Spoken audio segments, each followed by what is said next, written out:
দেখুন, এটা তো শিওর যে বিহারের ব্যাপার স্যাপারই আলাদা। সেখানে একটি আস্ত থানা সাম্প্রতিক ভুয়ো পাওয়া গিয়েছে। সেখানে থাকা প্রত্যেকটি পুলিশকর্মী নাকি টাকার বিনিময়ে পুলিশের চাকরি পেয়েছে। আর মজার ব্যাপার হচ্ছে, কমপক্ষে 1 বছর ধরে এই ভুয়ো থানা নিজের কাজকর্ম চালাচ্ছিল, কিন্তু স্থানীয়রা সমেত প্রশাসন পর্যন্ত এ ব্যাপারে কিছুই জানতে পারেনি। সাম্প্রতিক বিহারের পূর্ণিয়া জেলার অন্তর্গত মোহনী গ্রামে একটি ভুয়ো থানার হদিশ মেলে। খবর আসছে, বিগত 1 বছর ধরে সেখানে স্থানীয় কিছু মানুষকে লক্ষ লক্ষ টাকার বিনিময়ে পুলিশের চাকরিতে নিয়োগ করেছে রাহুল নামে এক যুবক।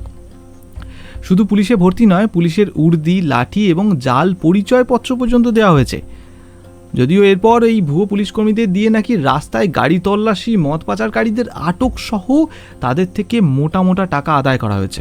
এমনকি রাতে এলাকায় পেট্রোলিং পর্যন্ত করানো হতো এই ভুয়ো পুলিশদের দিয়ে। যদিও ব্যাপারটা সামনে আসতেই পালিয়ে যায় রাহুল নামের যুবক। কিন্তু এখানে প্রশ্নটা হচ্ছে, 1 বছর ধরে থানাটি রয়েছে, স্থানীয় প্রশাসন বা আসল পুলিশ কিছুই বুঝতে পারলো না বা কোনো রকম সন্দেহ প্রকাশ করলো না। রাতারাতি এলাকায় একটা থানা গড়ে ওঠা মুখের কথা নয়।